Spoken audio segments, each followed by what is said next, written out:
मित्रों, अमेरिका और ईरान के बीच संभावित युद्ध पूरे विश्व के लिए चिंता का विषय है, लेकिन अब हम जिस विषय का विश्लेषण करने वाले हैं वो भारत के लिए चिंता का विषय है। यह विषय यूजीसी के नए नियमों से जुड़ा है। मित्रों, जिन छात्रों को देश का भविष्य कहा जाता है वो यूजीसी के नए नियम को लेकर आपस में उलझने लगे हैं। यह ऐसा विषय है मित्रों जिस पर मीडिया से लेकर नेताओं तक का बड़ा वर्ग चुप है। उच्च शिक्षण संस्थानों में समानता को लेकर यूजीसी के नए नियमों पर हो रही चर्चा और विवाद पर हम डीएनए में लगातार आपको अपडेट दे रहे हैं। जो छात्र यूजीसी के नए नियम का विरोध कर रहे थे, उन्होंने इस नियम को वापस लेने के लिए 72 घंटे का अल्टीमेटम दिया था। यह अल्टीमेटम आज रात 12 बजे खत्म हो जाएगा। छात्रों का आरोप है कि यूजीसी का यह नियम कैंपस में छात्रों के बीच असमानता फैला रहा है। आरोप लग रहे हैं कि नए नियम से छात्रों में वैमनस्य बढ़ा है। पहले आप इस नियम का विरोध कर रहे लोगों की बात सुनिए।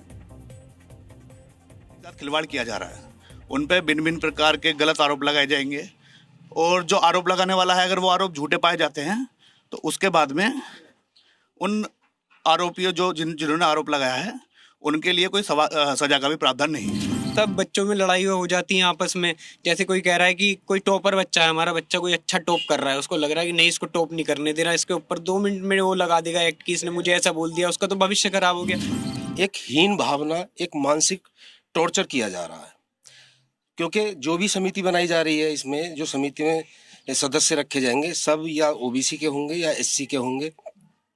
किसी भी यूनिवर्सिटी में हम अपने बच्चे को पढ़ाने ले जाएं, कैंपस में रहे तब उसका मानसिक उत्पीड़न होगा, स्कूल में होगा तब उसका मानसिक उत्पीड़न होगा। ना कोई सबूत के अरेस्ट वहाँ जेल जाएगा, वो अपराधी ना बनेगा।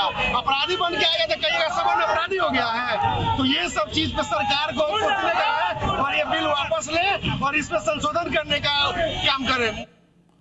आरोप लग रहा है यह बिल कैंपस में मनभेद की दीवार खड़ी कर रहा है। इसलिए आज हम यूजीसी के नए नियम को बनाने की पूरी प्रक्रिया की जानकारी आपसे शेयर कर रहे हैं। केंद्र सरकार ने 13 जनवरी 2026 को यूजीसी के नए नियम को नोटिफाई किया।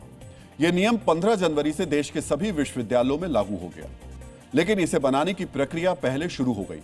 रोहित वेमुला की आत्महत्या से जुड़े केस में सुप्रीम कोर्ट ने यूजीसी को निर्देश दिया था कि 2012 के पुराने नियमों को मजबूत करने के लिए नई गाइडलाइंस बनाई जाए। इसके बाद यूजीसी ने एक ड्राफ्टिंग कमेटी बनाई। इस कमेटी ने नए नियम का ड्राफ्ट बनाया। यूजीसी ने नए नियम के ड्राफ्ट पर 27 फरवरी 2025 को आम लोगों से राय मांगी। नए नियम पर आम लोगों की राय लेने के बाद यूजीसी ने इसे सरकार को भेज दिया। सरकार ने इस ड्राफ्ट को संसद की शिक्षा, महिला, बाल और युवा संबंधी मामलों की संसदीय समिति को सौंप दिया। संसद की इस समिति ने यूजीसी के ड्राफ्ट रेगुलेशंस की समीक्षा की। कमेटी के अध्यक्ष राज्यसभा में कांग्रेस सांसद दिग्विजय सिंह हैं। इस कमेटी में BJP, TMC, DMK, Samajwadi party, आम आदमी पार्टी, शरद पवार वाली एनसीपी, अजीत पवार वाली एनसीपी और सीपीएम के सांसद सदस्य हैं। कमेटी ने 8 दिसंबर 2025 को यूजीसी के ड्राफ्ट में कुछ बदलाव कर इसे सरकार को सौंप दिया। सरकार ने इस ड्राफ्ट को 13 जनवरी को नोटिफाई किया। नए नियम का समर्थन करने वाले छात्र क्या कह रहे हैं, इन्हें भी सुनना जरूरी है। सबको समानता का अधिकार मिलना चाहिए और जो यूजीसी की गाइडलाइन ने जिस तरीके से इक्वलिटी की बात करी है उसका हम स्वागत करते हैं। जो संसदीय कमेटी ने और यूजीसी की संसदीय कमेटी के अंदर पालित होते हुए यूजीसी की गाइडलाइन के अंदर जो इक्वलिटी की बात रखी गई है वो बिल्कुल सरासर सही है और इसका हम समर्थन भी करते हैं। मैम, इसके इम्प्लीमेंटेशन में विश्वास रखता हूँ कि ये गाइडलाइंस इंप्लीमेंट होनी चाहिए। अपन आज शहर में बैठे हैं, जयपुर के अंदर खड़े हैं, लेकिन अगर अपन किसी पिछड़े जगह पे जाएं जहाँ पे इतनी सुविधाएं नहीं है, वहाँ पे देखते हैं जो लोग हैं एसटी एससी के हैं जो इतने ऊंचे तबके के नहीं हैं, उनके साथ गलत व्यवहार होता है, तो वहाँ पे जरूरत भी है। सुप्रीम कोर्ट के आदेश के बाद पूरी प्रक्रिया का पालन कर राजनीतिक सहमति के बाद यूजीसी के नए नियम को नोटिफाई किया गया। मित्रों, आपके मन में सवाल होगा कि संसद का सत्र चल नहीं रहा है, यूजीसी के नए नियम को संसद में पेश नहीं किया गया, फिर यह कानून कैसे बन गया? इसे आसान शब्दों में समझिए। देश में यूजीसी एक्ट 1956 में बना था। संसद ने 3 मार्च 1956 को यूजीसी एक्ट को मंजूरी दी थी। अब तक इस एक्ट के तहत 2012 के नियम लागू थे।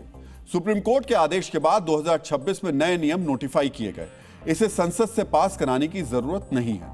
मित्रों, यूजीसी के नए नियम को लेकर छात्र समर्थन और विरोधी खेमे में बंट रहे हैं। यह बंटवारा चिंता का विषय है, लेकिन चिंता के इस विषय में भी कुछ नेता अवसर तलाश रहे हैं।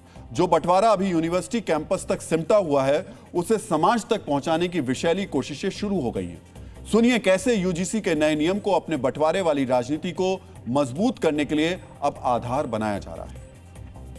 वही विरोध कर रहा है जो जाति के आधार पर एससी एसटी ओबीसी के बच्चों का शोषण करने का काम करता है, उनको अपमानित करने का काम करता है।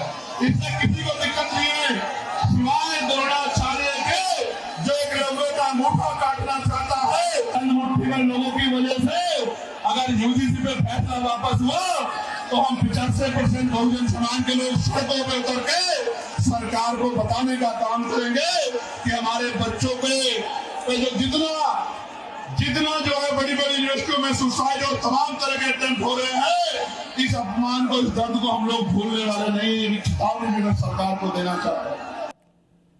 मित्रों, जनप्रतिनिधियों का कर्तव्य विवादित मुद्दों के हर पहलू से आम लोगों को परिचित कराना होता है। उनका कर्तव्य होता है कि आम लोगों को जागरूक करें, विवादित मुद्दों पर सहमति बनाएं।